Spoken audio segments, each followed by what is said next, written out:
Okay, everybody, I'm here to share with you some memorabilia that was given to me by a good friend of mine. Okay, and this I've been sitting on this for a couple of weeks, waiting for the right opportunity. There's a lot of different kinds of stuff here, so let's go to it. All right, to start with, here's a newspaper clipping. Now, you may think that this is Driving Miss Daisy, but no, that's not the case. Okay, this is an ad for Flowers in the Dirt. It has the new album Flowers in the Dirt, but it's also advertising Paul McCartney's Madison Square Garden performance in 1989, and I went to two of those dates. First time I saw Paul back in 1989, I went to two shows. You can see It Ain't Over Till Santa Sings, Paul McCartney. There's the new album ad. Live at Madison Square Garden.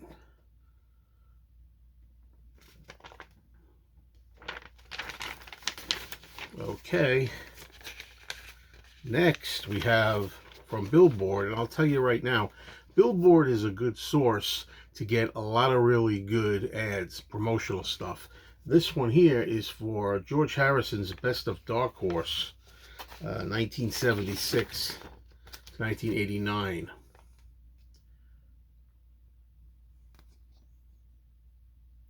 I like that. Attracts you like no other. Dark Horse. Best of Dark Horse.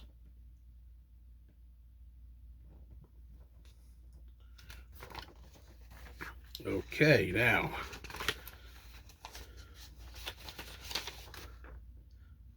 we got Ringo's Yellow Submarine, a voyage through Beatles magic on ABC. Ringo's show that he did. I always think this is the transition period where Ringo was trying to get himself together before he went 100% sober since 1988.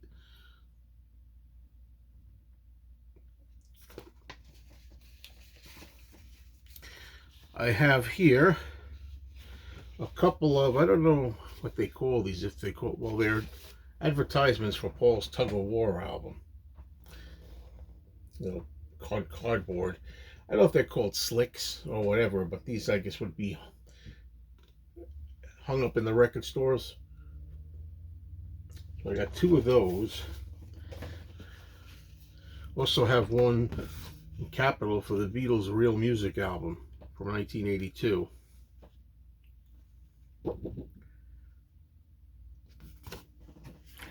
All right, now we get to some really interesting stuff. I just recently interviewed Charles F. Rosenay, who was responsible for this fan magazine that was out once upon a time. This is issue number 52 of Good Day Sunshine, the Beatles fanzine.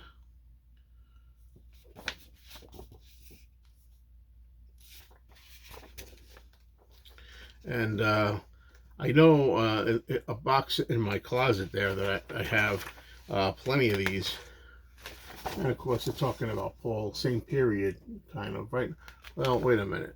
Nope, they got different years of Paul here. So this issue here, just want to get some idea of when it was.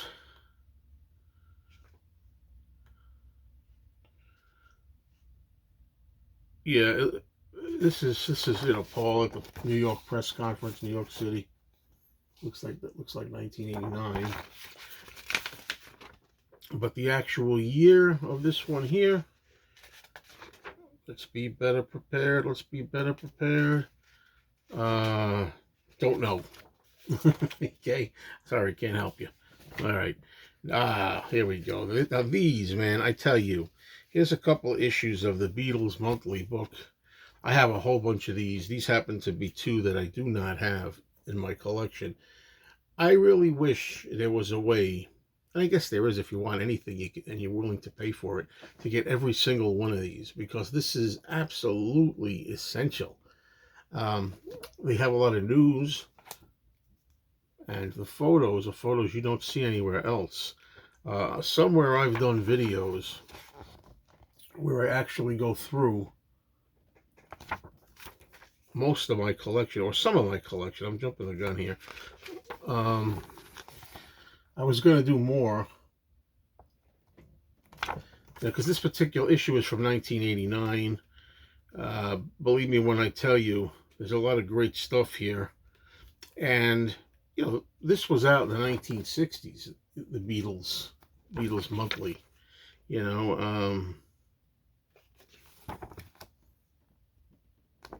It's not just the photos. There's a lot of good material in here as well. But, I mean, these are shots you don't see anywhere else. And to have every one of these is great. This one's a little beat up.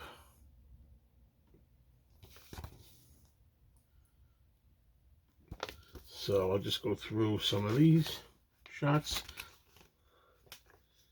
A lot of George here.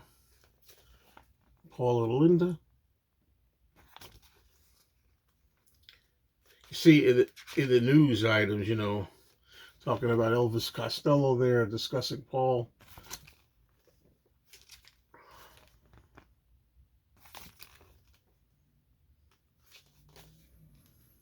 Your tributes to Linda. This is from 1998, when we lost Linda McCartney. And there's one of John. So yeah, these are really great. Right. This is something I have already. There were many Beatles Fest programs. Now it's known as the Fest for Beatles Fans, but back then it was Beatles Fest, 1983. I attended Beatles Fest 83, and this is one of the programs for the show. Okay, I love this cover. I mean, when it comes to magazines, sorry folks, for some reason my mouth is very dry. I just had a glass of water before I came on here. Don't know what's going on. But anyway, when it comes to collecting magazines, I don't collect that many anymore. But this is a beautiful cover. This is Ringo on the road again, talking about when Ringo and the All-Star Band first started playing again, August of 1989.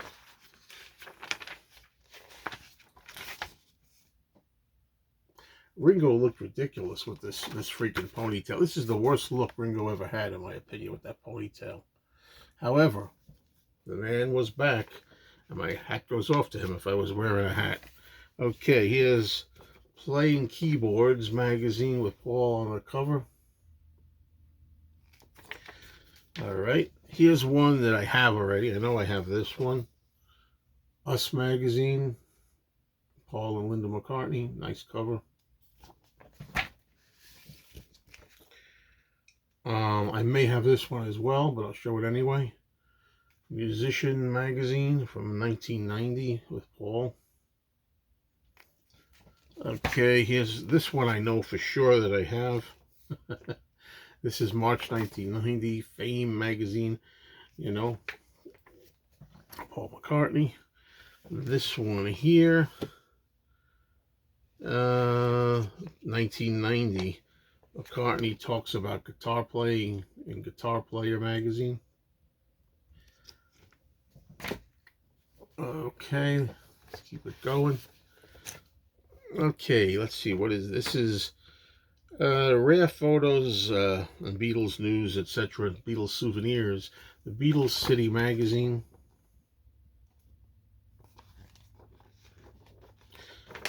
All with ebony and ivory. Here's a centerfold of the Revolution promotional performance clip. All right, we keep moving, trying to go through this a little faster. I wasn't sure what this was. It says specializing in rock autographs and rare memorabilia. Rockographs. This is a catalog for Beatles autographs and stuff. 1991 and 1992.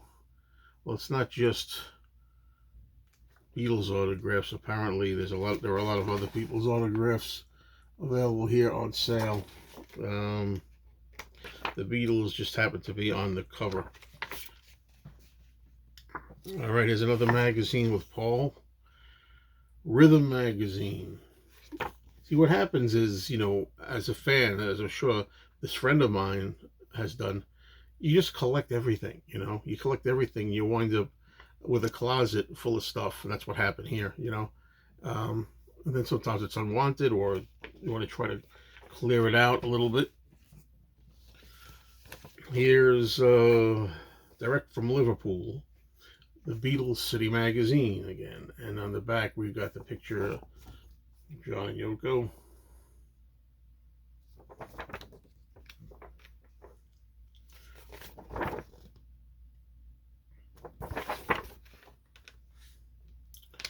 Okie doke. We're getting near the end. Only a couple of more items to show. Again, we have from Liverpool, the Beatles City Magazine, that iconic shot of the Fab Four. Back with George, with a chunk taken out there, I see. Centerfold. Oh, Ebony and Ivory gets a lot of attention today, huh? Okay.